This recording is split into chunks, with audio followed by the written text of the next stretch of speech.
Mr Wilcock. My Lady, as you know, I represent Northern Ireland COVID-bereaved families for justice. In his 1989 report into the Clapham rail disaster, the later to become Mr Justice Anthony Hiddens stated that, quote, there is almost no human action or decision that cannot be made to look more flawed and less sensible in the misleading light of hindsight. And it is essential that the critic should keep himself or herself constantly aware of that fact. But as my lady knows, these wide words did not prevent the learned judge-to-be from making firm observations of a general nature and criticisms of individuals after what was then a famously long and thorough inquiry into events of November 1988. And, my lady, we seek to make observations of a general nature and, where appropriate, criticisms of the test and trace response to the coronavirus pandemic in Northern Ireland, particularly in early 2020. And there was a sense of relief throughout Northern Ireland on the 11th of January 2020, when the 5 main political parties re-entered devolved government after a 3-year hiatus. And as you heard in M2C, this hiatus was not caused by any dispute over the disastrous state of the health system in the north of Ireland at that stage. Indeed, your ladyship may recall Robin Swan's evidence that when it came to allocating ministerial positions under the bespoke de Hunt procedures agreed as part of the Good Friday Belfast agreements, both of the 2 major parties chose to prioritise other areas of policy apart from health and declined the opportunity to take responsibility for the Department of Health. And so, on the 11th of January, Robin Swan, forced to choose between the Department of Agriculture and the Department of Health, became Minister for Health just as the first swell of coronavirus was visible on the horizon. And, my lady, no doubt this governmental inexperience increased the challenge he and other members of the Northern Ireland Executive faced in responding to the events which then unfolded. Equally, what Professor McKee described as the, quote, sustained disinvestment in public health, which years of concentrating on other matters had allowed to continue, inevitably formed part of the practical backdrop to the events you have heard about in this and other modules. And, my lady, Sir Michael McBride was aware that there were, in his words to you, major issues with testing capacity in Northern Ireland in early 2020. He knew it, and the Permanent Secretary to the Department of Health knew it, as you heard in his evidence in M2C. And many of those I represent were surprised, therefore, to read in his statement for this module that the then Minister of Health, Mr Swan, could not recall receiving information on the pre-pandemic capacity for the existing laboratories testing capabilities in Northern Ireland. Now, it's a matter for you, but you will recall his convoluted answers when he was asked the simple question whether he had discussed this issue with Mr Pengelly. And we suggest that his failure to simply confirm that he had, whatever other reviews into the pathology services in Northern Ireland had been going on before his appointment since 2017, effectively confirms that he had not even talked through this obviously vital issue with his senior civil servant after he took office in 2020. Why does this matter? It matters because the lack of communication within the Northern Irish Government about capacity doesn't stop there. Baroness Foster told you that she never heard from the Department of Health or the Chief Medical Officer that there were any significant concerns about the issues around capability or scalability, and that she, her words, perhaps naively, believed that during this period there was an assumption within the Department of Health and more widely, that the capability of test and trace would be sufficient to identify cases in Northern Ireland as they arose.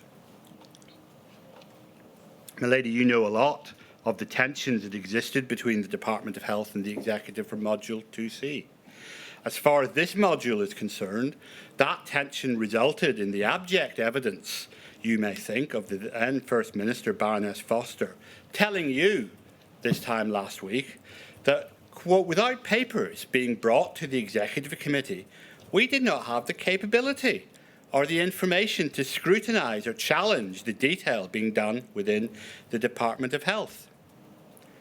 The present First Minister, Mrs O'Neill, was perhaps more assertive in that she told you that she was of the view, even before the meeting of the 16th of March 2020, that testing should have been a priority in terms of allocation of resources. It would seem, however, that this enthusiasm was not enough to lead her to ask the obvious questions or to flush out the answers needed about capacity, because she also candidly admitted that prior to the meeting of the Executive on the 16th of March, she was not aware of the inability of the Department of Health or the Public Health Agency to undertake effective testing of the population. Now, my lady, maybe this lack of curiosity on behalf of the two most senior elected politicians in Northern Ireland may be the result of a system designed to preserve ministerial autonomy. It may even have been the result of inexperience or overwhelm. More damningly, however, it may be also a clear indication that however they now wish to portray their thinking 5 years later, neither the then First or Deputy First Ministers were fully across the issues at hand as the coronavirus pandemic hit these shores. So Baroness Foster told you that she was in what she calls receive mode when she listens in to the UK discussions at the COBRA meeting on the 12th of March, when the decision was made by the UK to move from contain to delay.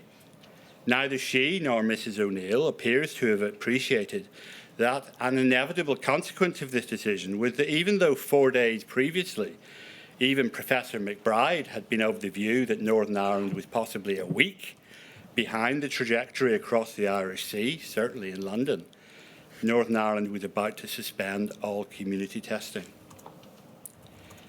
Well, Mr Swan told you that not only did the First Minister never ask him about capacity issues, but he didn't feel the need to explain to the leaders of the Executive he was part of that he was going to stop community testing because of that COBRA meeting on the 12th of March. Because he had no doubt that that meeting confirmed the decision to stop contact tracing. And furthermore, he wasn't going to raise the issue with them because, in a nearly childish leap of logic, they'd not used their powers to refer the decision to the Executive. Now, there can be no doubt, as Baroness Foster told you at the start of her evidence, that there was at this early stage of the reformed Executive a sense of trying to build relationships again after the tense hiatus between 2017 and 2020. And maybe this is what explains the failure of either the Minister of Health or the First Ministers to simply informally discuss these important and fast-moving events in a way that one might expect in more mature political institutions. Maybe this is what explains Mr Swan's perception that Mrs O'Neill was, quote, being highly critical of all of his responses in terms of combating COVID, as if this criticism was inherently unwarranted, or that a joint holder of the office of the First Minister was not entitled to contemporaneously critique the wider government response to the pandemic. But in a mature democracy, simple criticism, potentially founded in an entirely reasonable difference of opinion, would be no reason by itself to go it alone and cut out the rest of the Executive from your thinking. And that's why we asked Mr Swan whether the few exceptions to him simply asking the Executive of policy changes he had made, all post-date August 2021. And my lady, when he was questioned by your counsel, Mr Swan told you that he'd seen a statement from Dr McLean and the Public Health Agency, where she'd gone on to say that the Public Health Agency did not challenge his decision to stop test and trace in March 2020. In opening this case to you, we remarked upon the fact that Dr McLean was not being called to give evidence, But fortunately, we had seen a statement from her giving her views that the decision to stop community testing had been, in her words, counterintuitive to public health practitioners. It was therefore a surprise to us to hear Dr. Swan's reference to a further statement provided by Dr. McLean to your inquiry. It turns out that whilst Mr. Swan had seemingly had access to this statement dated the 9th of May this year, it was not disclosed to us until partway through the hearing on the 21st of May when Mr. Swan was giving evidence. Had we had time to fully digest this 51-page statement, we might have sought permission to contextualise his assertion that the comments he referred to were in any way significant. Because as Mr. Swan must have known, what Dr. McLean actually said in her second statement was that the reason the PHA did not express any concern about this decision at this point was not only that their role, as you heard in evidence, was purely operational and not strategic, but because it was a decision made at policy level by the Department of Health. And so we come on to the executive meeting of the 16th of March, when after the event, the executive first discussed the decision to stop community testing. And Baroness Foster told you that it gave her no joy to read the minutes of this meeting. She described the meeting as fraught, but would not accept that the reality, you may think, that the executive had been distracted in this meeting by the more emotive issues of whether Belfast should follow London or Dublin in terms of school closures. Now, my lady, many of those I represent profoundly disagree with her analysis, and they are shocked at the description of their elected representatives shouting over each other, shouting each other down in a meeting which required cool calculation and analysis of a procedural question of test and trace. Now, many people, including people present at this disgraceful meeting in Northern Ireland, worked extremely hard to progress the Test, Trace and Protect programme. Many positives can be rightly pointed out. The fact that we are in these oral submissions concentrating on the political controversies of March 2020 must not be taken as any suggestion that those that I represent do not appreciate those efforts. The fact is, however, that whilst, as Professor McKee accepted, we not be able to quantify it, given the undoubted resource difficulties that did result from Northern Ireland's lack of preparedness, Professor McBride is quite right to say in his written statement that because of the relatively small number of confirmed cases in Northern Ireland at the time, unlike the rest of the United Kingdom, contact tracing had the potential to have a significant impact on the course of the pandemic and in delaying community transmission. It is obviously hard for those who lost loved ones in what followed not to wonder, what if?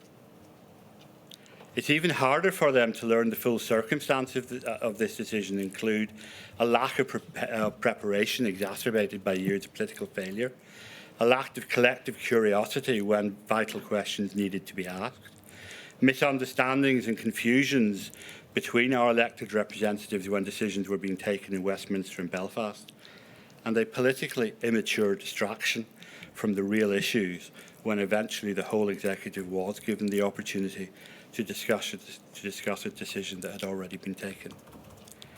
Now, I'm bound to say that many of those that I represent felt that, with the greatest of respect, this political immaturity raised its ugly head even during the evidence that I presented to you.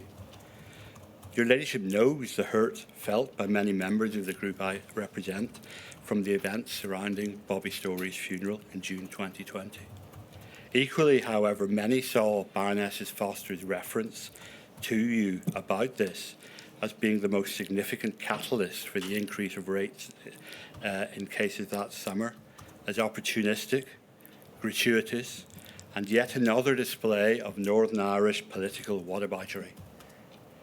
Given, as Professor McBride pointed out in his evidence to you, this increase occurred in the context of a contemporaneous relaxation of MPIs agreed by all the executive.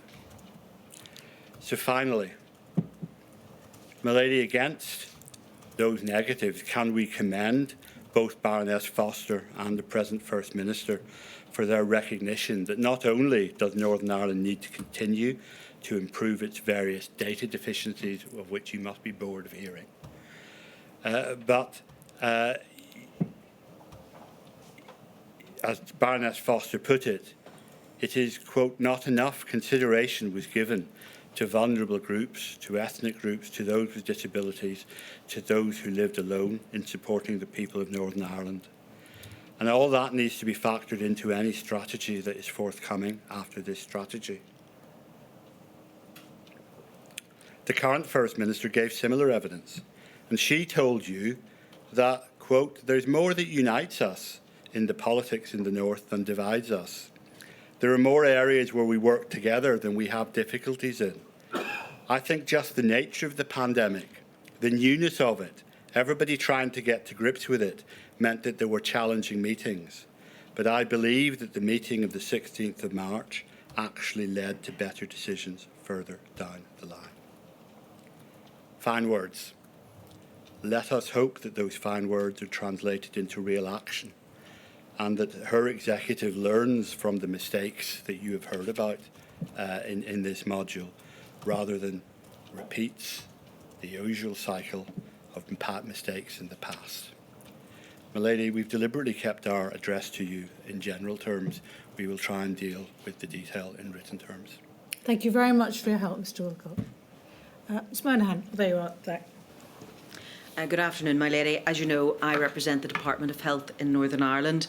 My lady, in the course of this module, the inquiry has heard evidence, as you know, from the Chief Medical Officer for Northern Ireland, that's Professor Sir Michael McBride, and also from the former Health Minister, Mr. Robin Swan.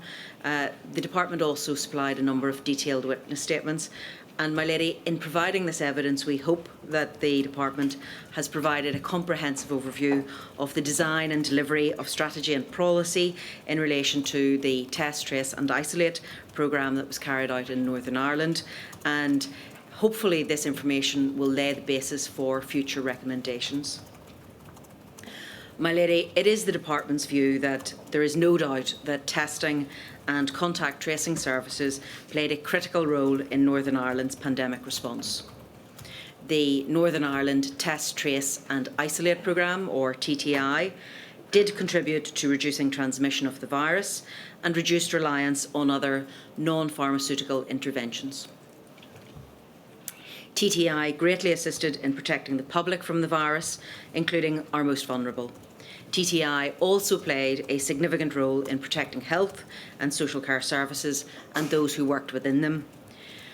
My lady, the Department reiterates a sentiment that it has expressed before, that like in other modules, TTI relied on the actions and the response of the public in Northern Ireland. And it is undoubtedly the case that many more lives would have been lost and the challenges would have been even greater had the public not responded in the way that they did. And for that, my lady, we would again like to express and place on record our thanks to the public of Northern Ireland.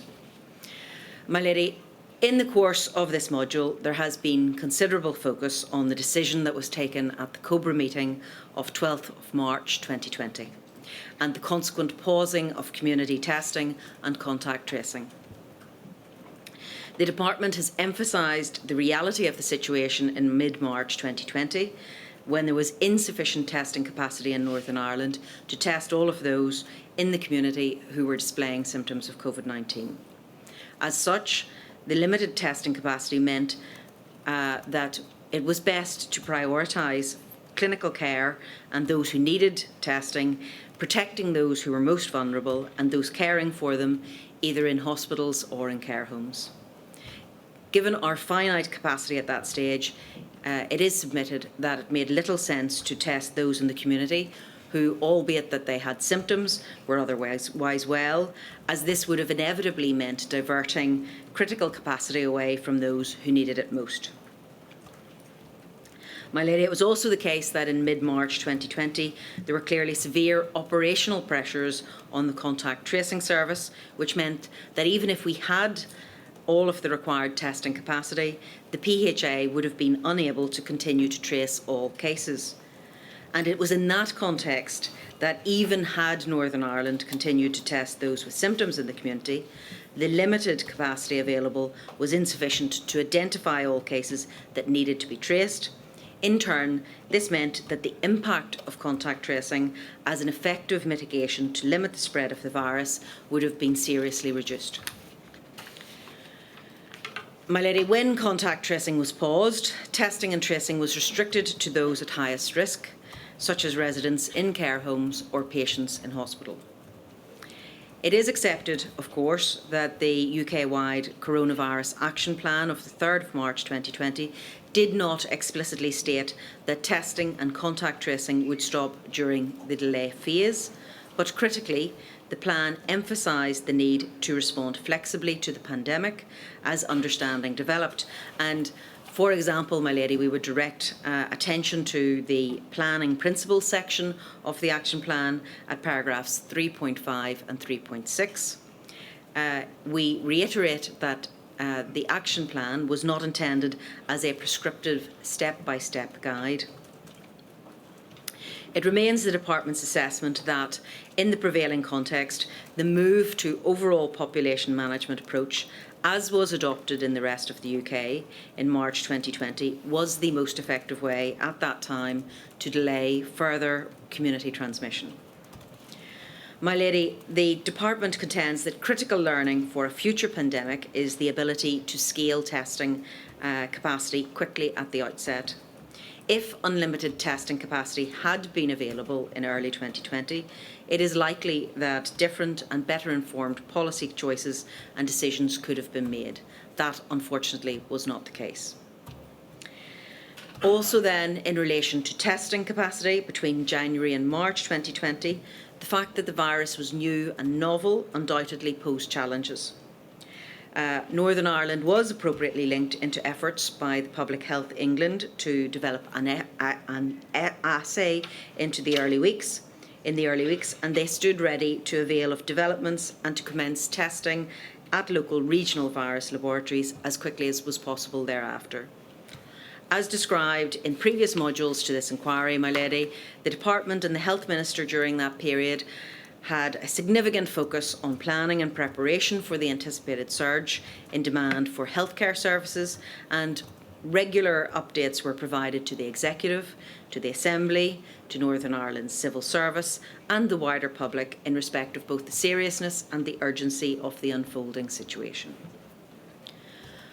From March 2020 onwards, my lady, the Department worked at pace and with agility and innovation with its range of partners to scale PCR capacity in the context of global supply and demand challenges.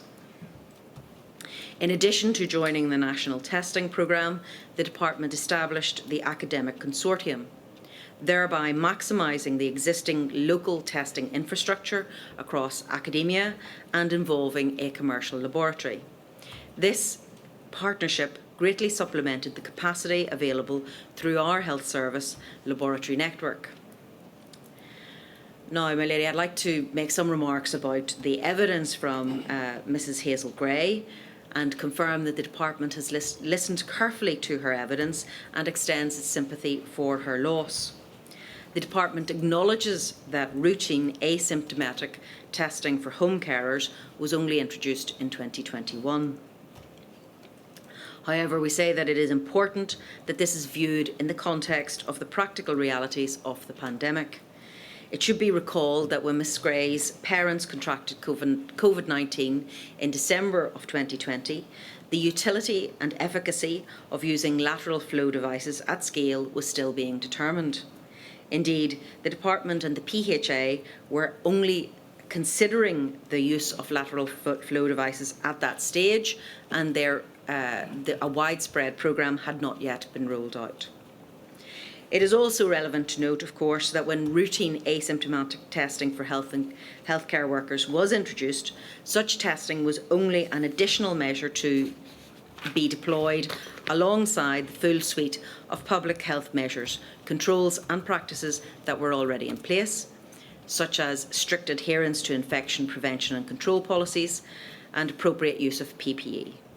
Full adherence to extant guidance in this regard was always a requirement, and routine asymptomatic testing did not at any time supersede this.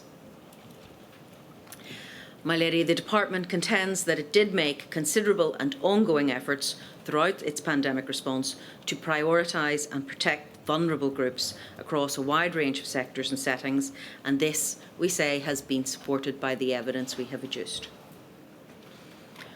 I'd like to say something then about contact tracing in relation provided to... you keep it short, I'm afraid. No, it's not your fault, particularly Ms Monahan. I'm afraid others have overrun, but you are coming to the end of your time, I'm afraid. Yes, yes, my lady. My lady, I will speed up insofar as I can. I don't know that I need to say anything particularly about contact tracing that hasn't been said before. We'd reiterate the efforts that we made as articulated by Robin Swan in respect of inequalities and support for vulnerable groups. We would also highlight the lessons learned that we've set out in our written statement, and we hope that that will assist. And to conclude, my lady, we would say that Northern Ireland embarked on a population-wide programme of widespread testing and contact tracing, which was entirely new and unprecedented and delivered at a scale that had not previously been undertaken. The fact that this programme was introduced at a time, we say, serves to underline the achievements which were made, and we remain committed, my lady, to learning anything from your inquiry.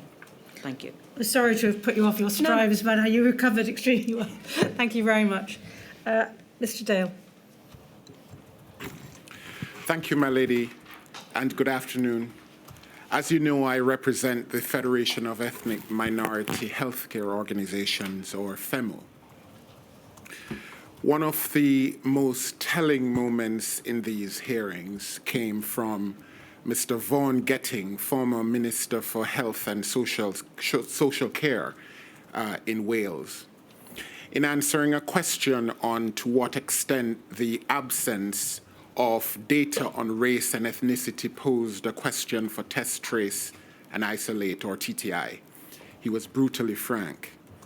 He answered, and I quote, "I'm not sure it would have made much difference, though, with respect. And that's because the inequalities that we talk about are not a secret. They're not unknown. The healthcare inequalities on the basis of socioeconomic outcome and the fact that Black and Asian minority communities typically are overrepresented in those least economically advanced communities is not something we don't know about. It's like the fact that, seeing a police force with an overwhelmingly white population issuing fixed charges to 7% of its population, which is out of proportion. You shouldn't be surprised at that, a bit annoyed about it and want to do something about it. Yes, but it's not a surprise." End of quote. In that one comment, my lady, Minister Getting laid bare the spectre of structural racism and how, placed in context, TTI as a strategy for dealing with the pandemic presented major challenges within Black, Asian, and minority ethnic communities. Remarkably, too, Minister Getting's comments was a scaring or a searing indictment because it acknowledged the foreseeability of these challenges and portrayed the level of anger that he feels about them.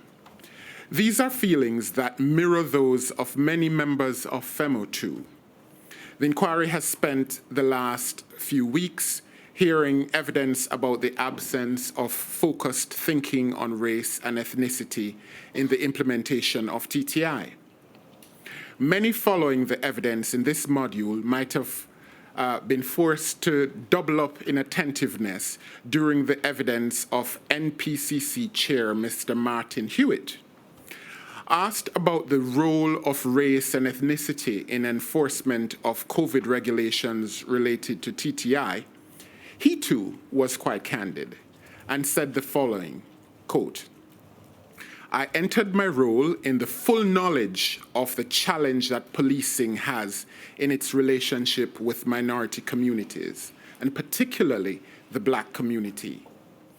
Asked about how the perception of and trust in policing might have impacted on the response of the individuals stopped, for example, he told this inquiry that he was always, quote, very alive to the fact that engagement will already start with, if you like, the history that is there in the minds of both the police officer and the young person or the individual.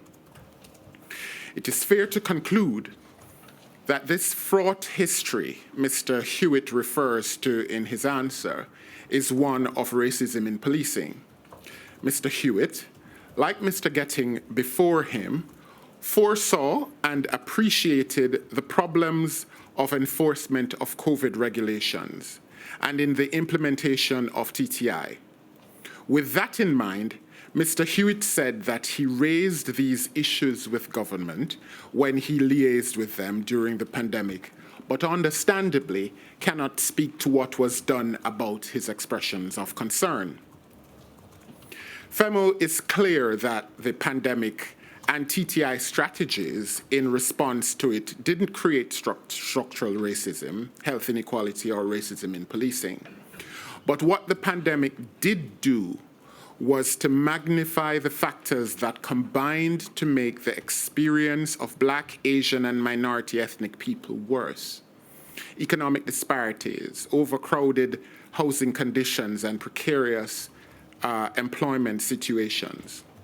A powerful illustration of this was the financial support provided to those required to isolate.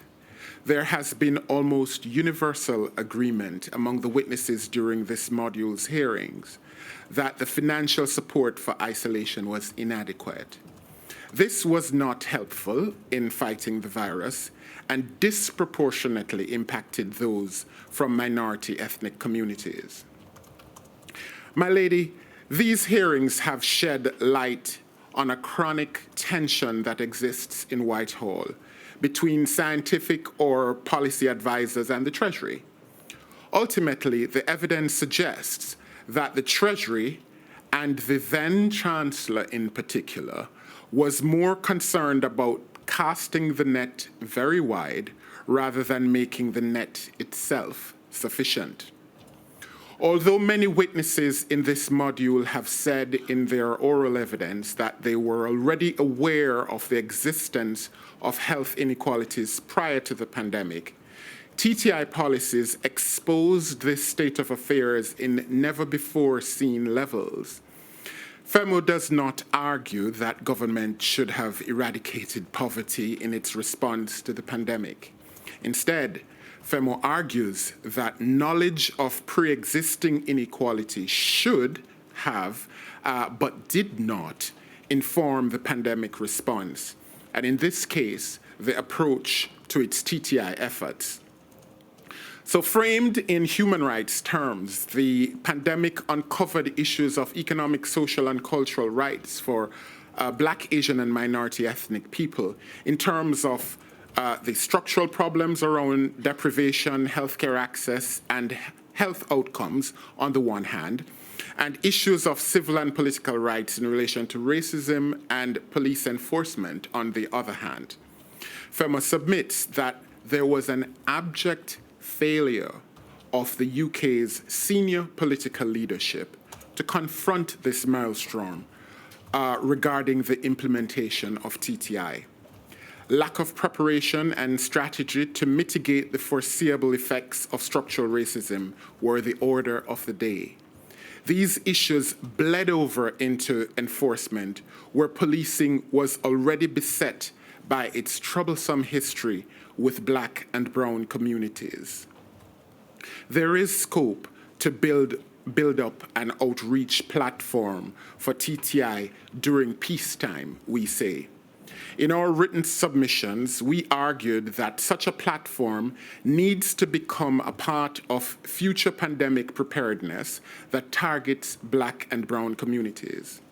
It is also important to professionalize the ways that minority ethnic healthcare workers can provide access into their own communities.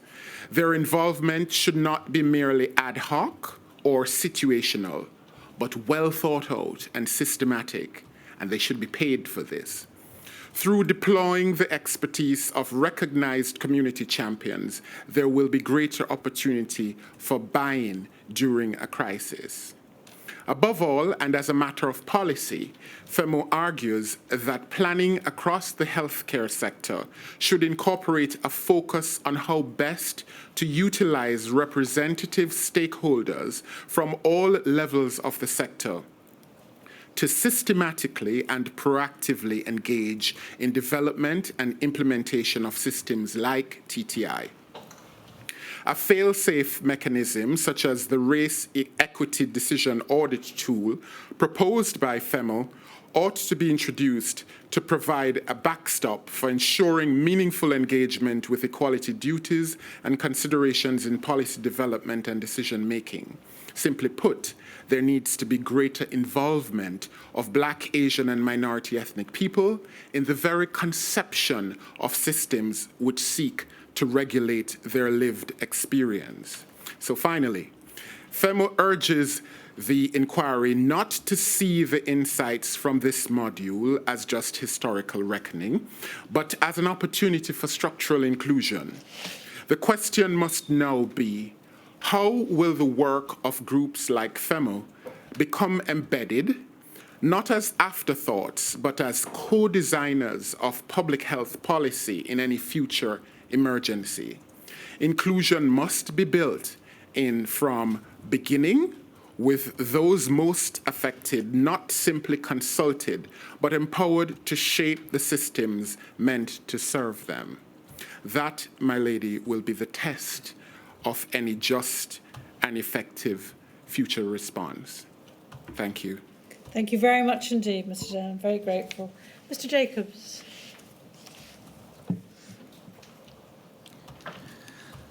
My lady, on behalf of the Trades Union Congress, we return to the two issues addressed in our opening, supporting self-isolation and test, trace and isolate in education.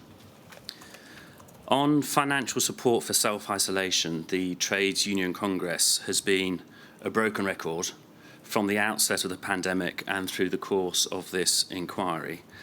Unapologetically so, my lady, because it is an issue of such importance.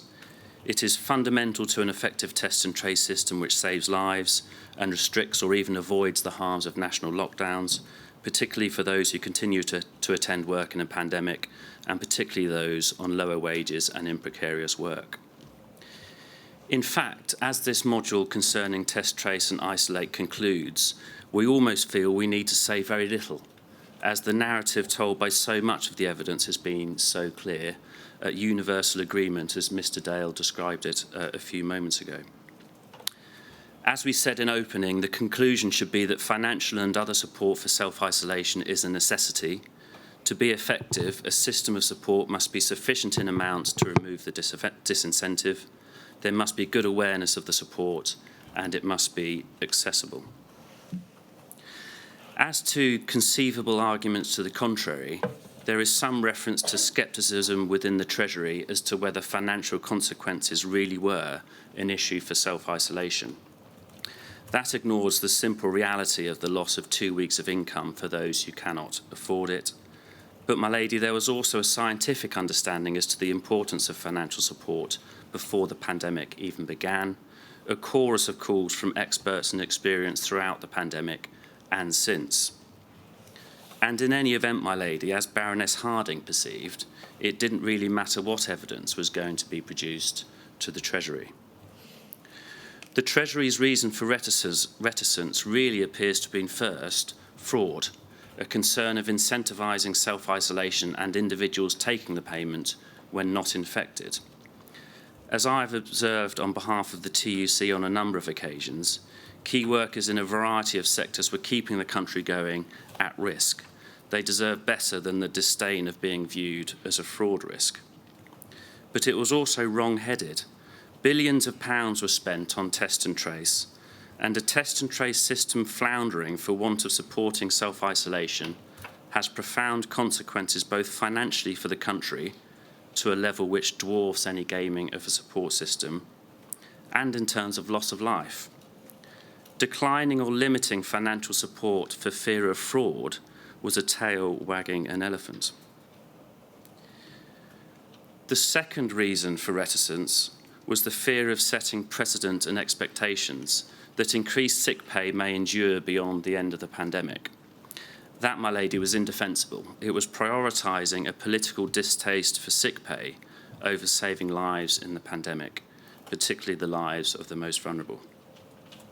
My lady, the evidence is clear, and the TUC invites the firmest of recommendations.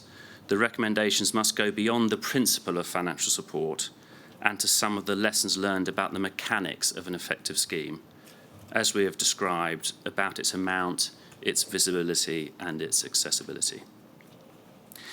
We turn to test and trace in education. In opening, we emphasised the importance of the issue and also expressed some uncertainty as to the extent to which Module 7 was grappling with it. We have since received the Department of Education statement. It is welcome that the statement recognises the scale and importance of test and trace in places of education. It notes that 500 million lateral flow tests were distributed for schools testing in the period to March 2022, representing a quarter of the total number of lateral flow tests distributed for England. It describes test and trace in education as one of the largest testing programmes in society among a cohort with unique and distinctive challenges, and it is noted that education settings led this work, often acting as pioneers in COVID-19 testing. That is all correct, my lady, and points to the importance of the issue. There is an element, we suggest, of the Department for Education marking its own homework. While described as a success, it is striking that there was no broad attempt at asymptomatic testing in places of education until early in 2021, further to a plan to do so announced a few days before Christmas. Reference is made in the statement to the fact that, despite logistical challenges, education settings engaged early in planning and delivery of mass testing, such that on 8th of January 2021, a quarter of schools had started testing. In one sense, of course, that was impressive given the late notice, and the Department of Education rightly described that it would not have been possible without education staff rising to the challenge and making significant personal sacrifices to make it happen. But in its broader context, 9 months into a pandemic, with lateral flows having been available for some time, it was a shortcoming born of a lack of planning. A quarter of schools testing on 8th of January 2021 was early given the lateness of the request, but not given the stage of the pandemic. The Department for Education describes that the late planning and limited preparation of mass lateral flow testing resulted from worsening epidemiological situation in the run-up to Christmas 2020. That isn't right. As set out in the TUC statement, unions as early as March 2020 were emphasising the importance of testing in education. On 20th of May 2020, there was a call for test and trace to be in operation before the planned return to school on the 1st of June 2020. On the 11th of September 2020, the NEU wrote to the Prime Minister urging the government to ensure regular asymptomatic testing of school and college staff. The importance of asymptomatic testing was not one that simply appeared in December 2020. A number of recommendations were set out in the TUC's open written submissions, all of which in our submission remain valid. Core issues are around the advanced and early development of a plan for test and trace in education in collaboration with the sector, who delivers test and trace of pupils and staff and where, and with what support. In that respect, it is welcome that the Department for Education considers that a learning should be around early consultation with the sector on how to staff a future testing regime and giving settings sufficient notice, and that the department, quote, ideally would want to co-create programmes like this with the sector, giving sufficient time to test approaches and understand delivery challenges, unquote. Beyond that, the Department's evidence raises well-founded questions around the provision of training and resources for education settings and whether education settings should be the delivery route at all for testing of staff and children, or whether a universal at-home community testing offer would be better. The learning from the pandemic and this inquiry should seek to move beyond the raising of questions for consideration. First and fundamentally, the co-creation of a plan for testing in schools shouldn't be something which ideally should happen in the next pandemic, but something which must happen in advance of it. Second, on a number of occasions throughout the pandemic and in its evidence to this module, the education unions have argued that testing in respect of those attending school should be led by directors of public health, in contrast to passing all responsibility to schools and school staff. That was also the evidence of Professor Buchan in some of the limited oral evidence that has touched on this issue. Third, testing should be undertaken at home or in a testing centre or medical setting. That is more effective than education staff inexpertly using ill-equipped spaces within schools to operate as test centres, and it releases schools and staff to the task of teaching. My lady, those are our submissions. Thank you very much for your help, Mr. Jacobs. Mr. Gray. Oh, over there. As my lady knows, for the purposes of this module, the Treasury has supplied a detailed corporate witness statement. Sorry, are you green? Have you got a green light? No, still red.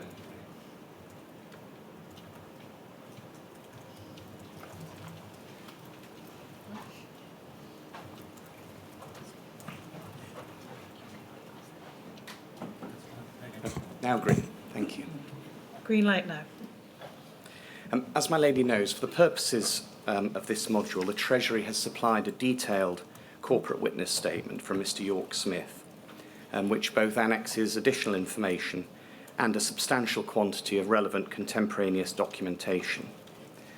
On the 20th of May, you also heard relatively brief oral evidence from Mr. York Smith, and as recognised by counsel to the inquiry on that occasion, it was only possible to touch briefly on some core themes, and the same applies today, and we commend all of the Treasury's evidence to you for consideration in due course. As you're aware, my lady, throughout the pandemic, Treasury officials worked to inform and advise the Chancellor and departmental ministers in order to support their cabinet-level decision-making. And for the purposes of this module, it's right to acknowledge that the inquiry also has a witness statement from Mr. Sunak, the then Chancellor, which addresses in detail the relevant decisions that he took. My lady, there are 3 points we would make at the outset regarding this module, the broader context and the Treasury's role, before then addressing SSP, the test and trace support payment, and touch briefly on lessons learned. Those 3 points. First, the policy behind test and trace was a health policy. The lead government department with responsibility for design, operation and delivery was DHSC. The Treasury's role as the government's economic and finance ministry was to discharge its responsibilities, including exercising control over public spending and maintaining economic and financial stability, whilst at the same time necessarily adopting a much higher risk and more flexible approach than usual to spending very, very large sums of public money. My lady knows of that unprecedented public spending, test and trace was but only one part. And you may recall the evidence of Miss Little in Module 4 to the effect that Treasury officials worked round the clock to ensure that resources were available when required. For example, signing off £1.3 billion of additional specific approvals just during the course of the summer of 2020, whilst the vaccine task force business case was under consideration. Secondly, recognising that broader context, we do invite the inquiry to be cautious when looking at aspects of financial support in isolation. It is important, we respectfully submit, to set any piece of the jigsaw of economic and financial support provided during the pandemic, which totalled almost £400 billion, within the context of the support provided as a whole. My lady knows that the Treasury is currently working with the inquiry to prepare for Module 9, due to be heard in due course, and has already provided a very large amount of information and material regarding those economic interventions.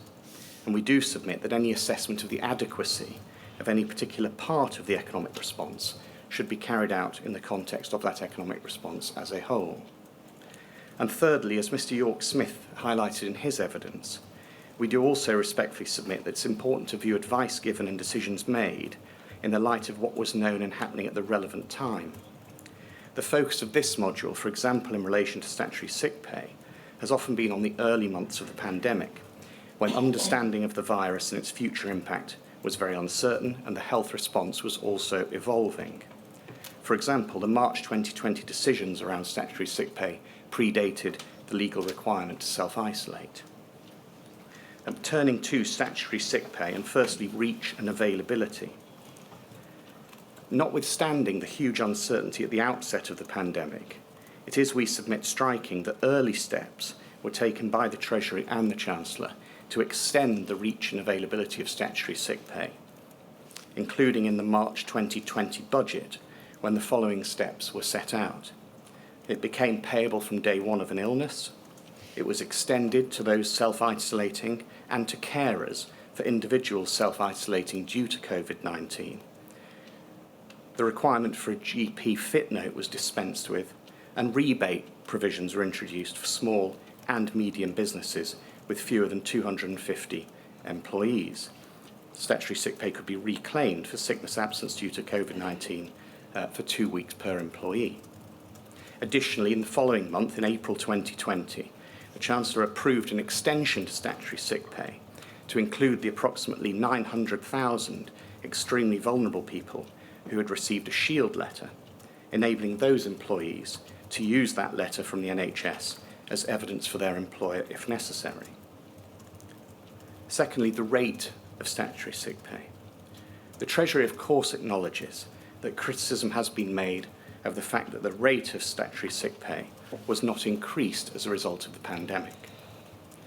However, that criticism does, to us, we respectfully submit, appear to overlook, at least in part, the very broad and substantial set of economic support measures announced in March 2020, which included schemes such as the Coronavirus Job Retention Scheme, or furlough as it's also referred to, and the Self-Employment Income Support Scheme, SAYS, as well as uplifts to other parts of the welfare system, including, importantly, universal credit and working tax credit. As Mr. York-Smith explained in his oral evidence, and as we know my lady will acknowledge, all these difficult decisions involve competing considerations. There was a need, given the Treasury's responsibilities to the nation, to balance the provision of enormous taxpayer-funded financial support with the need to mitigate the risk of fraud and to avoid creating a perverse incentive not to work. The Treasury was also sensitive to the fact that statutory sick pay was paid for by businesses and to the desire of the then ministers not to change permanently the benefit system.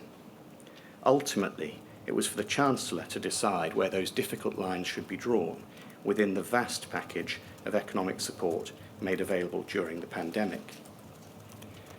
Test and trace support payment. Through the summer of 2020, the Treasury fully supported the development of the test and trace scheme through the provision of extensive funding, as my lady knows, totalling approximately £38 billion. In response to requests from ministers and the Prime Minister, firstly, in August 2020, the Treasury advised on a pilot scheme to provide compliance payments for workers unable to work from home who were required to self-isolate. And in September 2020, in response to a requirement to provide a greater incentive to self-isolate, the Treasury advised on the Test and Trace Support Payment, or TTSP scheme, in respect of which the Chancellor decided to agree that eligible individuals would receive a flat payment of £500 for the then 14 days of isolation. Again, whilst the Treasury acknowledges that criticism has been directed at the TTSP, and in particular the amount paid under it in England of £500, we do respectfully submit that those criticisms require particularly close scrutiny, and may I, for present purposes, advance 8 reasons for that. Firstly, this was an incentive payment. It was not intended to be an income replacement payment, which would have been significantly more complex to deliver, not least because for some people income may not in fact have fallen. And my lady, so far as the reasons behind the £500 are concerned, can I just direct you, for your note, to paragraph 86 of Mr Sunak's witness statement. Secondly, bare criticism of the rate paid, for example by reference to the national living wage, also overlooks, for example, that not all recipients were in full-time employment, and also that the TTSP was payable in addition to existing benefits, a number of which were uplifted during the pandemic, and in addition to statutory sick pay. Indeed, Professor Machin, who we heard from this morning, acknowledges in his report, paragraphs 93 and 94, that CGRS and SAYS delivered net income gains of 10.5%, and the temporary uplift of universal credit resulted in a net income gain of 2.8%. As a result, as Professor Machin acknowledges in his report, in the short term, disposable income inequality fell during the pandemic as a result of temporary social security enhancements and job support schemes. Thirdly, as set out in paragraph 148 of Mr York-Smith's witness statement, £50 per day in fact equated to 115% of the national living wage for someone working full-time. Fourthly, from December 2020, the 14 days of isolation reduced to 10 days, but the rate was not changed, thereby increasing the generosity of the scheme, and the rate remained constant as the self-isolation period was further reduced to 7 days in December 2021 and 5 days in January 2022. Fifthly, there has been some speculation that an increased payment at a specified level would have made a material difference to self-isolation compliance. Professor McKee has posited £800 during the course of the professor's evidence. But as Professor McKee acknowledged in his oral evidence on the 13th of May, page 70 of the published transcript, that is based on a feeling rather than grounded in any data. This is not evidence that supports the proposition that an increased payment to any specified or quantifiable amount would have made a material difference to self-isolation compliance. Sixthly, in a similar vein, it's been highlighted that in August 2021, the Welsh Government increased the £500 payment to £750. This was in part a response to the ending of the temporary universal credit uplift and CGRS. However, from the 28th of January 2022, the payment reverted to £500.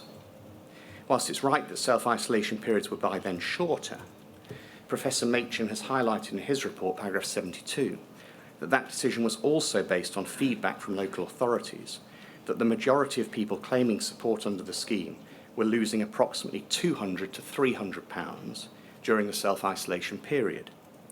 And even if that feedback was based on a 7-day isolation period, it does not suggest that the initial £500 payment was clearly insufficient. These are all valid points, Mr Abe. I'm afraid I was tough on Ms Moynihan. I'm going to have to be tough on you. Could you start drawing it to a close, please? Yes. I think we've only got to 6 out of 8 points that you wish to make. Well, my lady, the seventh was simply that any flat rate scheme will create uneven outcomes. As Mr York-Smith said in his evidence, some would have been better off than otherwise. And eighthly, we do submit that whilst the Treasury is committed to learning from this exercise, some of the criticisms ventilated do reveal a failure to grasp the complexity of delivering a scheme such as this, for example, around central or local authority delivery. My lady, very finally, the lessons learned by the Treasury in connection with the matters under consideration in this module, despite it being a health policy, are set out on pages 49 to 54 of Mr York's witness statement. An additional reflection on behalf of the Treasury, particularly in light of the evidence of Professor Machin, is that issues around the visibility of the scheme and awareness of eligibility may have been more significant than the amount in fact paid. And lessons learned should include a better understanding needed of the steps required to raise and increase quickly awareness of support measures upon announcement. And this should involve, we submit, a collaborative approach, including with the interested groups represented before this inquiry, including the TUC and FEMHO. But the Treasury looks forward to considering any additional recommendations which the inquiry makes and will reduce any further submissions to writing. Thank you. Ms Drysdale.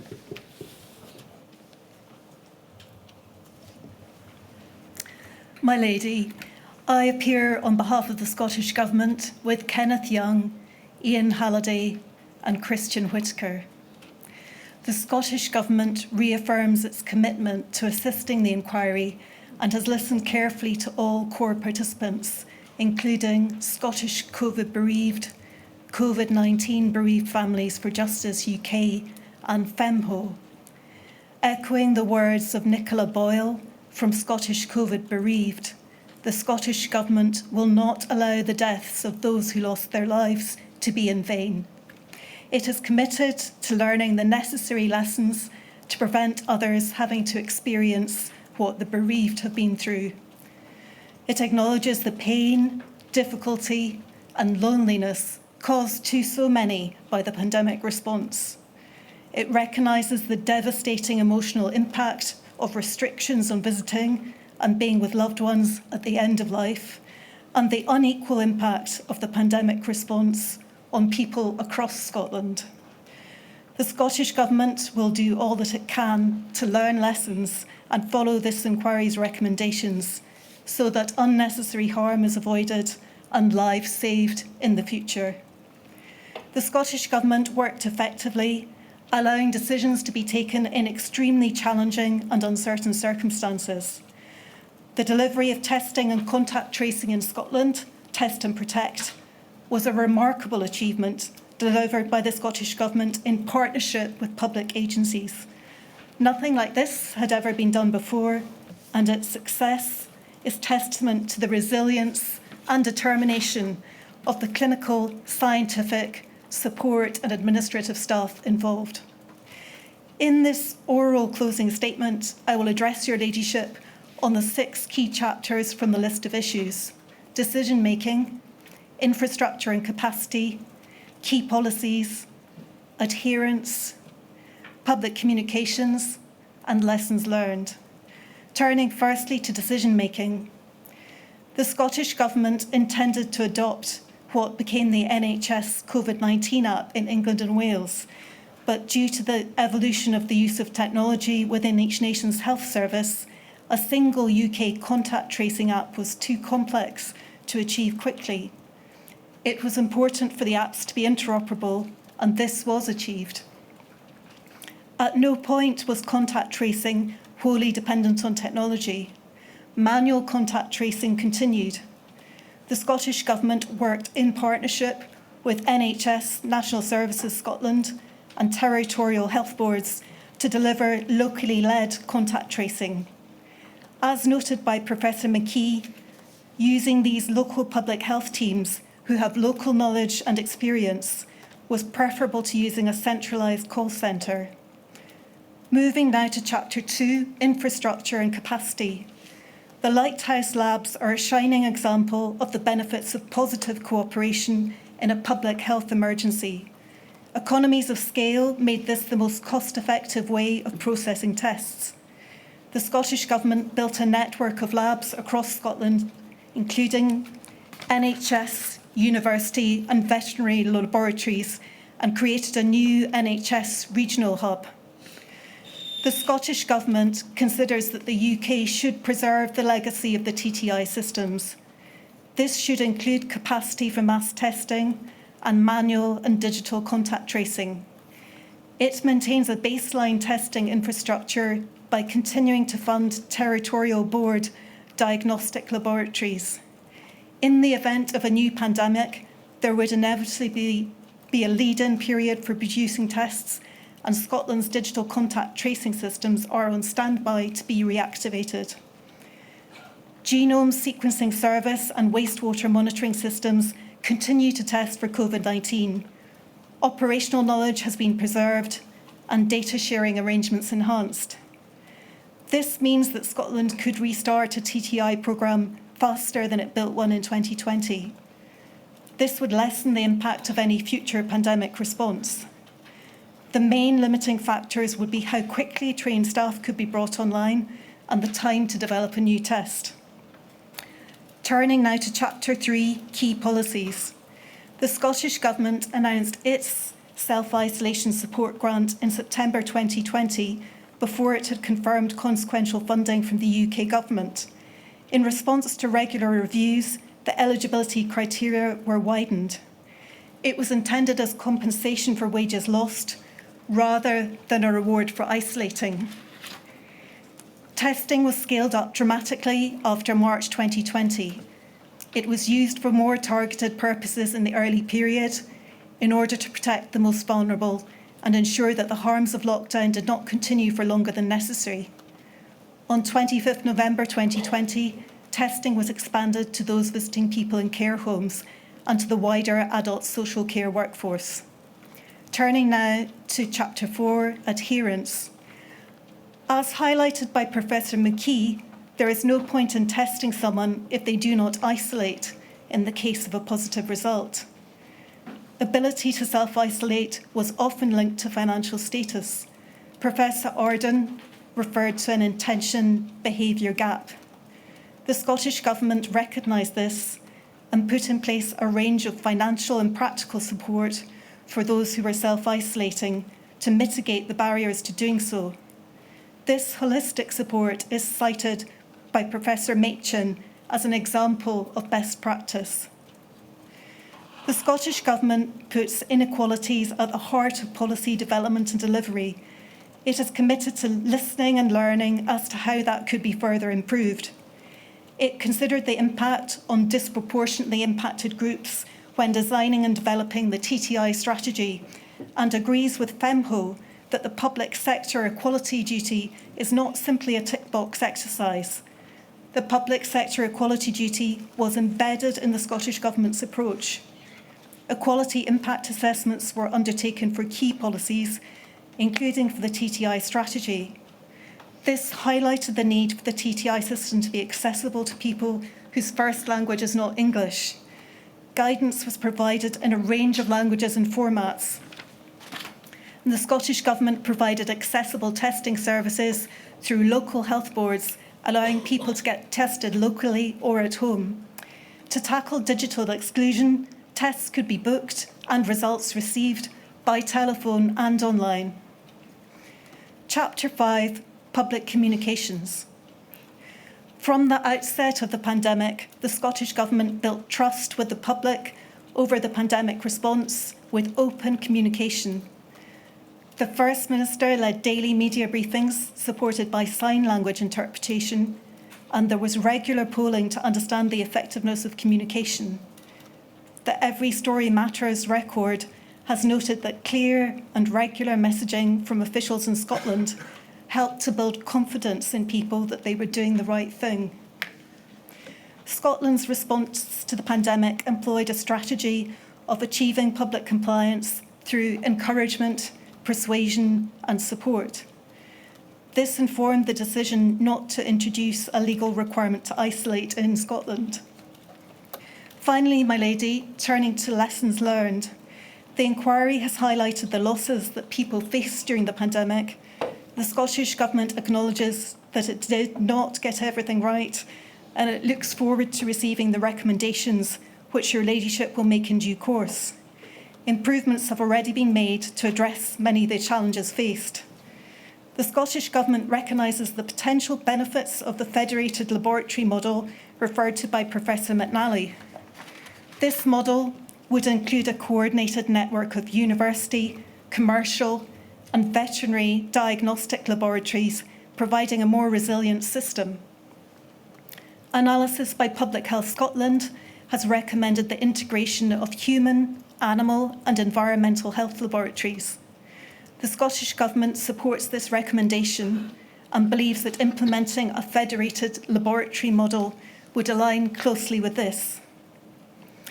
In preparation for the next pandemic, data sharing arrangements have been consolidated and enhanced.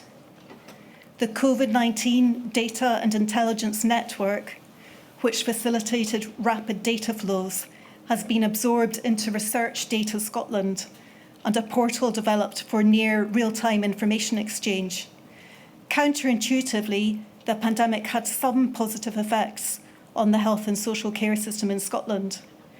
The knowledge and infrastructure developed during the pandemic has put Scotland in a stronger position to respond in the future.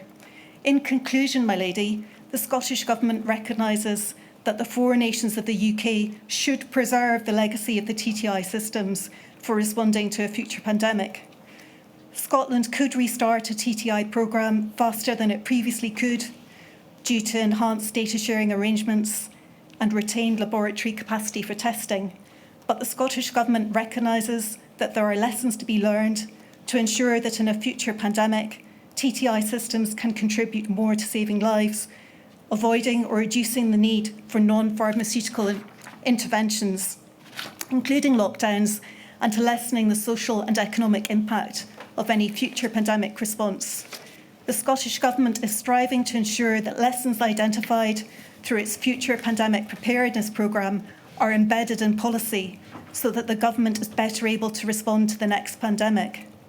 It has listened carefully to the evidence from Module 7 and welcomes the inquiry's scrutiny of the pandemic response in Scotland. Finally, the Scottish Government wishes to repeat its thanks to the people of Scotland for their support for Test and Protect and the sacrifices made to keep family, friends, neighbours and communities as safe as possible. Thank you, my lady. Thank you, Mr Rosedale. And lastly, Mr Salisbury.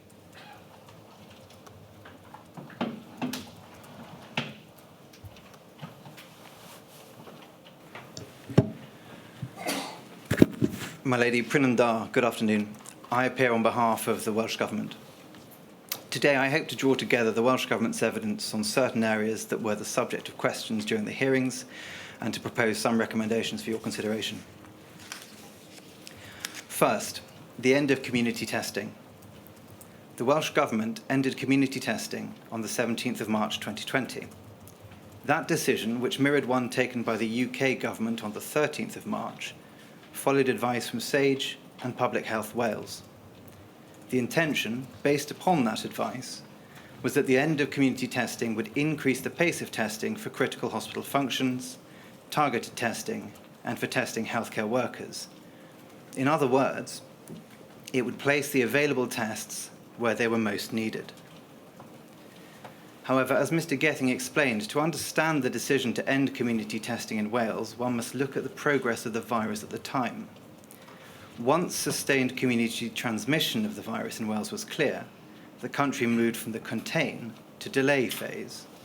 This meant that symptomatic people were advised to stay at home unless they were too unwell to do so.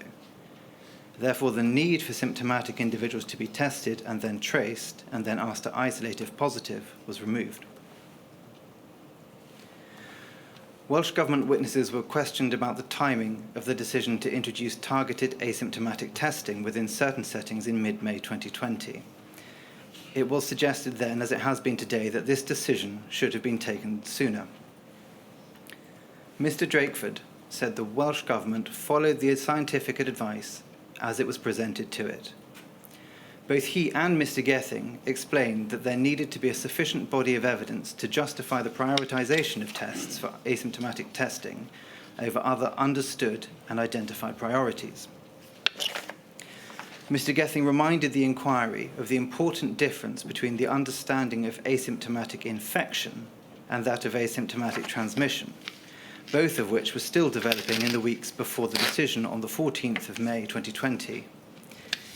He told the inquiry that the better understanding of asymptomatic transmission coincided with there being greater testing capacity in Wales throughout May 2020, thanks to the UK portals and the increase in NHS Wales testing capacity. It's worth remembering that as evidence of asymptomatic transmission was still emerging, on the 2nd of May 2020, the Welsh Government introduced targeted asymptomatic testing in larger care homes and those homes with confirmed cases. At its root, the Welsh Government's approach to asymptomatic testing involved a balancing exercise, and the point at which that balance was tipped in favour of introducing a programme of asymptomatic testing was in mid-May 2020. That decision followed advice from SAGE on the 12th of May 2020, communicated to ministers of the Welsh Government on the 14th of May 2020, and implemented in the following days. As to testing capacity, both Mr Gething and Mr Drakeford spoke about the apparent gap between the number of available tests and the number of tests taken in the summer of 2020. They explained that this was a time when more tests had become available as part of the Welsh and the UK testing programme. It was also a time of low prevalence of the virus in the population, which meant that the gap between the available tests and those used was both expected and explicable. Of course, there were times when ministers considered it necessary to exercise more detailed scrutiny of testing capacity, and the inquiry has heard that Mr. Gething quite properly required full explanations from his officials. Questions were asked about the uptake of the COVID-19 proximity app. Witnesses were shown a graph which appeared to show a generally lower uptake in Wales than in England. On the evidence before the inquiry, it is not clear that a direct comparison with England is comparing like with like. In particular, the graph doesn't take into account the successful local contact tracing system in Wales, which meant that less reliance was placed on the proximity app in Wales. 3 important lessons were identified during evidence. First, Mr. Drakeford spoke about the use of teams which provide an alternative perspective and a source of challenge to decision makers. You will recall, my lady, that this is the subject of a recommendation you have already made in Module 1. Secondly, Mr. Gething emphasised the importance of providing financial support and clear advice about that financial support to those advised to self-isolate. Without that support, he cautioned that governments should not be surprised if some choose instead to keep the roof over their family's head. Finally, Ms. Daniels reflected positively on the programme of Black, Asian and minority ethnic community outreach and support in Wales. Both she and Mark Drakeford identified the particular importance of using local communications, which are often much more effective than national campaigns in reaching lesser heard groups. Thank you, my lady. Thank you very much indeed, Mr. Salisbury. I think that completes our process for these hearings. Thank you, everybody. I shall obviously consider all the submissions that have been made to me orally and all the written material very carefully before I make any findings or recommendations. I know it's not been an easy module to get on, and it's taken an awful lot of hard work and grit on the part of the inquiry team, obviously, the core participants and the legal representatives, the material providers, the witnesses. And I'm extremely grateful to everybody who has contributed to the completion of this module's hearings so successfully in the time that I made available. I'd also like to confirm that, as usual with a module, as soon as the inquiry team had a chance to take a breath, they will focus again on the report drafting. I obviously wish to publish all reports as soon as I possibly can, but given my other commitments and given the other reports that are in the drafting, we suspect this will not be before, publication will not be before summer 2006, I'm going back in time. Anyway, thank you, everybody. The next evidential hearing of this inquiry will be the 30th of June for M6 care. Thank you. Thank you, my lady. Good afternoon.